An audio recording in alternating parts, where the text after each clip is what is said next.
Welcome back to my channel. My name is Deborah Smith. I am the owner of Poobs Logistics LLC, and today we are interviewing Mrs. Ella Francis. She is the owner of Global Channel Management. She has overcame many things in the government contracting space. She has a great attitude and a very good understanding of what takes place in government contracting. She was awarded in 2025 a government contract, and she's going to share the story with you of how she overcame some of the challenges that she was facing at that time. So we're extremely excited to have her, and we want to know, how are you, Miss Ella? Oh, I'm good. I'm fantastic. I'm great. Nice. We are Thank you so so happy. much. You're welcome. Take us back to where you were before the contract. What were you most confused and overwhelmed by when it came to government contracting? Okay, where I was. So this is it. Global Channel Management Inc. is an employment agency. We do temporary and permanent staffing. So I've always been in the recruiting field. So I was at this stage in my life, I need to scale my business. How do I scale my business? Right? So a friend of mine, he came and he said that, you know what, have you looked at subcontracting? You know? And I'm like, what is that? And he's like, and then he shared me a link of Dr. Kizzy's YouTube channel, right?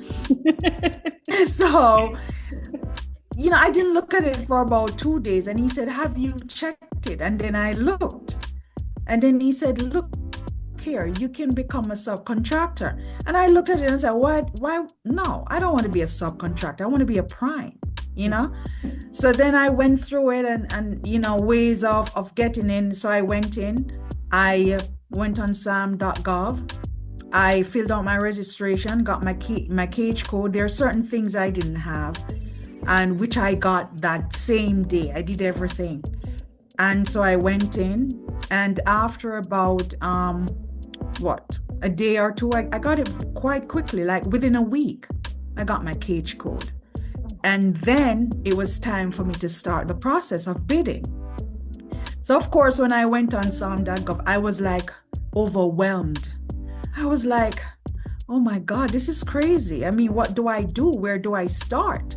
So then I started going through all the channels, Dr. Kizzy, Dr. West, Jason, Eric, you name it, right. Derek.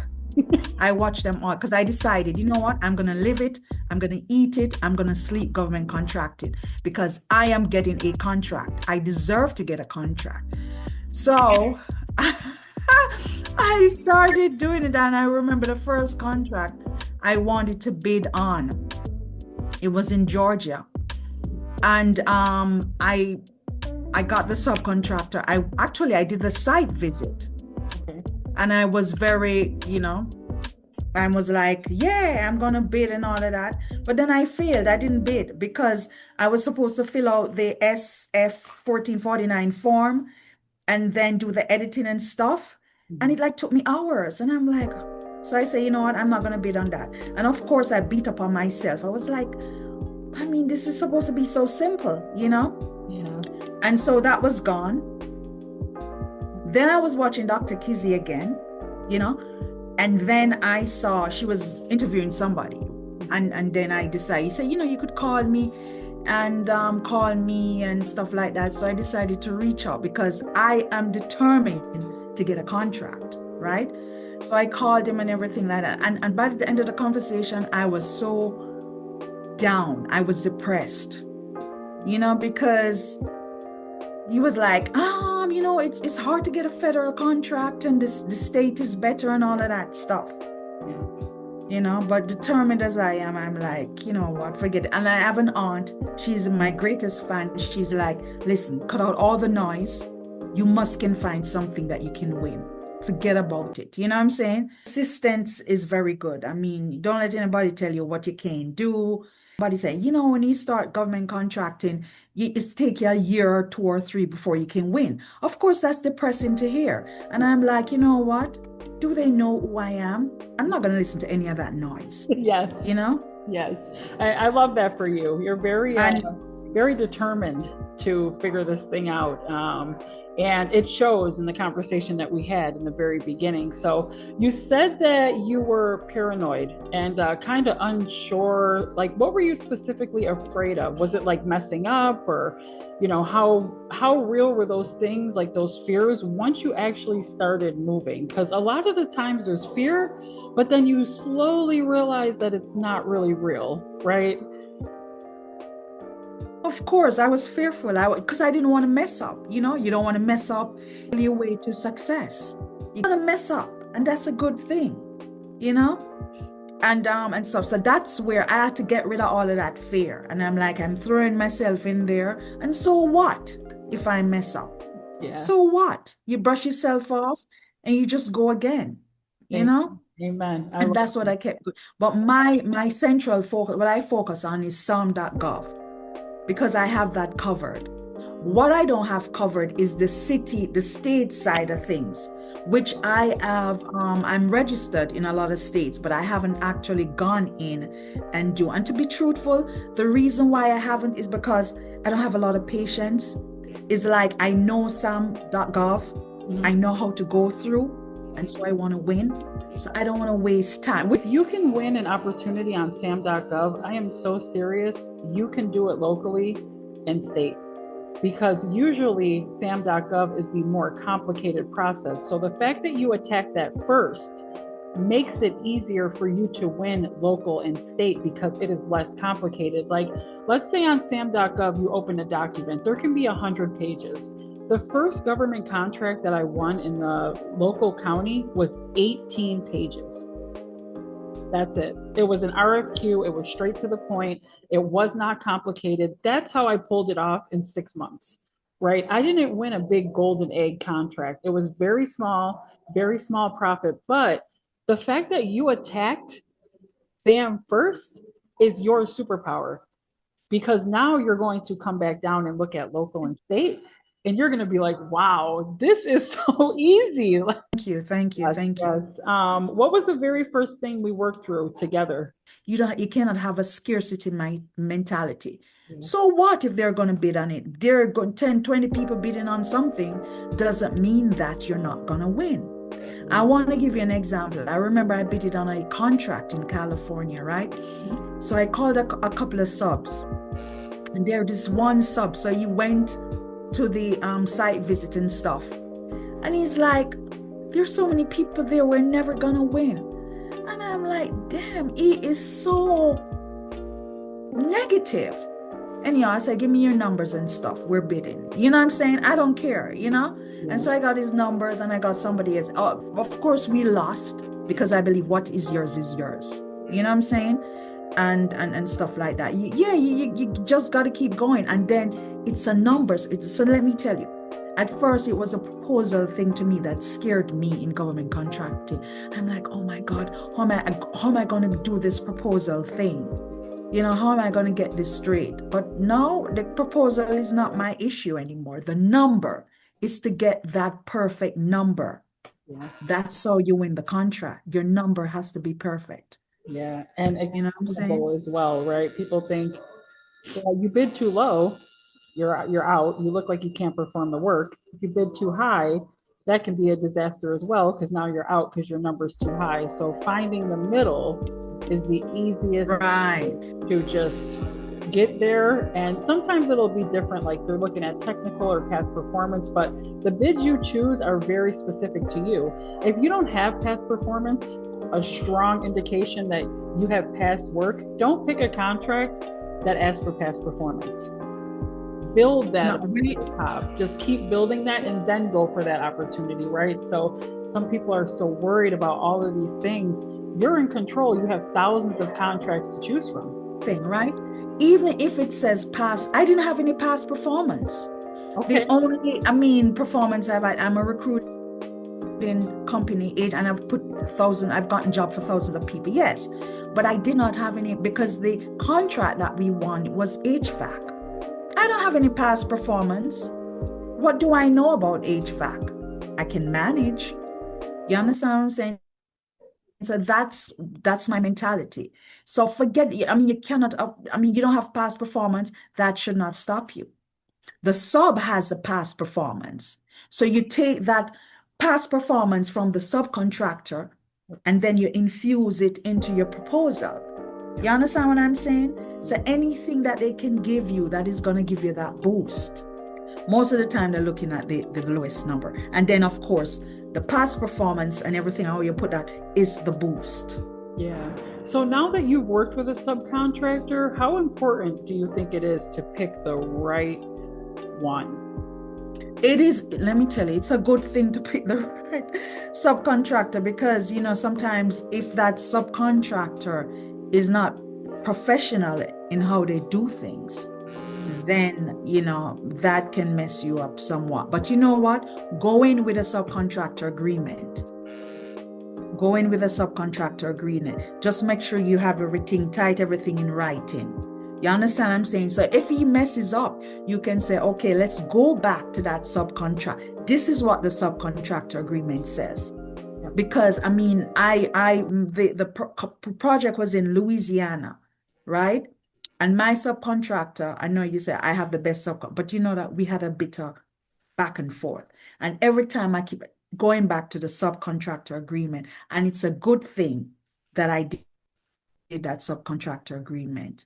Yeah. You know what I'm saying? That's good. That's good. So yeah. I'm glad that it worked out. So the work was in Louisiana. Where is Global Channel from? Where do you We're in Georgia. We're in Georgia. Okay. So you're in Georgia. You were able to fulfill work in Louisiana with a subcontractor in another state, correct? Of course. Correct. You can go anywhere. That's what I was looking for, right? People think you just have to do it in your backyard. It's called cross-country logistics. You can pull this off anywhere. Someone in California can fulfill a New York contract. A New Yorker can fulfill a Florida contract. You have the ability to do this anywhere, especially with the middleman strategy. People think you need connections or years of experiences. What did this process teach you about government contracting and what's actually required in the process? Okay. Well, one of the things that it taught me, you just have to be determined, you have to be professional in the way you think, and you have to have a different mindset. Subcontract, but my subcontract had a subcontractor. So I was dealing with two subs. Okay. So you just have to be professional, manage, I mean, your project management skills have to kick in. And, you know, you just have to be persistent. Persistence wins your contract. You don't give up. I've had several conversations with you when you were facing challenges and you were very persistent. So I'm like fully submerged in contracting. The tips and the pointers I was able to give you, sometimes people don't take heed to that, right? But the way that you received the information that you got from me, you actually acted upon it.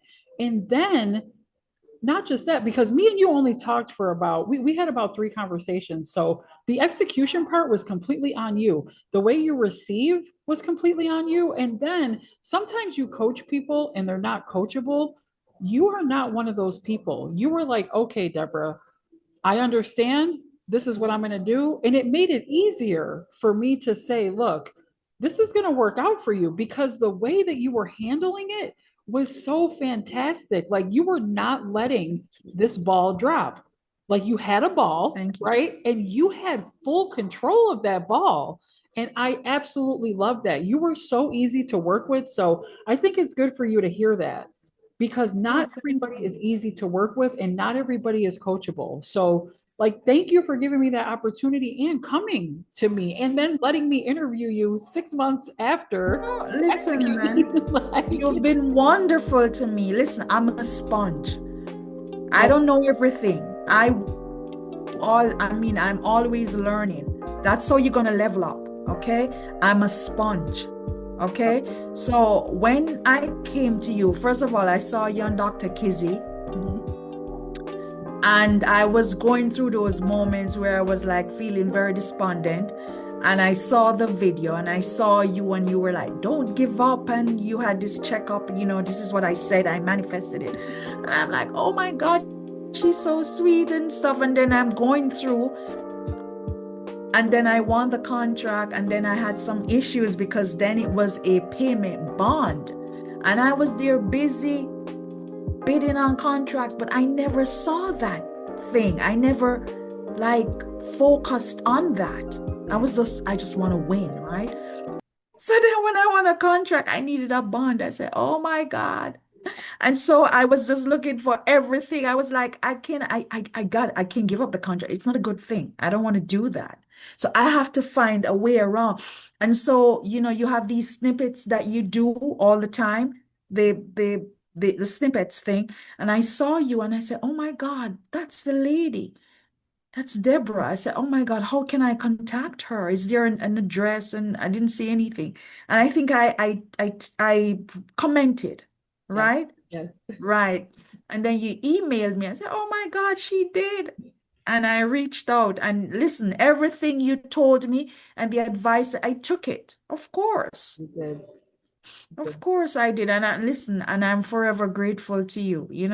And I am forever So, proud of you for the way that you rocked that oh, thank because you so much. you understood the fact that you cannot give a contract back, right? You were at a stand, you were kind of like at a standstill. You're like, all right, I can't take a step back, but how am I going to efficiently take a step forward? So, huge shout out to you and the way that you handled that, Ella. You really did a great job. So, you owe it to yourself to look in the mirror and say, you know what? You are amazing. Keep going because it Oh, matters. It matters. thank you so much. You're Oh, welcome, honey. oh, And thank you so I'm much. so glad to have you. Looking back, what part of the process was way easier than you expected once you stopped overthinking it? Of government contracting, to be truthful, has been challenging, but the most important thing is overcoming those challenges. Because trust me, to win was a challenge. When I won, it was a challenge to get in and start. Once I started, there were challenges. The CEO would come back to me, listen, this is not done. We don't want this. This needs to be here. Then I had to, listen, guys, you got to do this. In order for you guys to get paid, this has to be done. Make it easier for me to get your money. You understand? So we got to be on the ball. And I'm always like, listen, government, this is what I'm here for. Listen, I am this type of person. If you pay for something, you're supposed to get your worth. Yeah. And I do believe that. And the government pays, so the government needs to get what they want Right. because they pay for it. You understand? So that is my greatest belief. You Yeah. understand what I'm saying? So you guys get it together. We got to get this done. And and we actually finished before. Had to go back because then they have to look over to give you the heads up on full completion and stuff. We got our substantial completion, then we got the full completion and stuff. Yeah. Okay. Yeah, but I wouldn't tell you that, but it was a lot of challenges Yeah. which I overcome. And I'm telling you, and every time I would go to AI and I would do, and they say, you're doing great, Ella, you're fantastic. Because another thing with AI, you just cannot take everything it says. You have to challenge it. No, this is not what I want. Wow. Okay, do what I want you to do. Okay, Ella, I'm sorry. I'm overthinking it. Yeah. Yeah, so I am very good at it. I mean, listen. And the thing about it, I love government contracting. I love everything about it because I think it is a good opportunity. Yeah. It's opportunity. Even when you're not winning, it's an opportunity. True. True. Because when you win, oh my God, you're like, oh my God, this is so easy. Let me do it again. And then you learn so much because I've learned so much.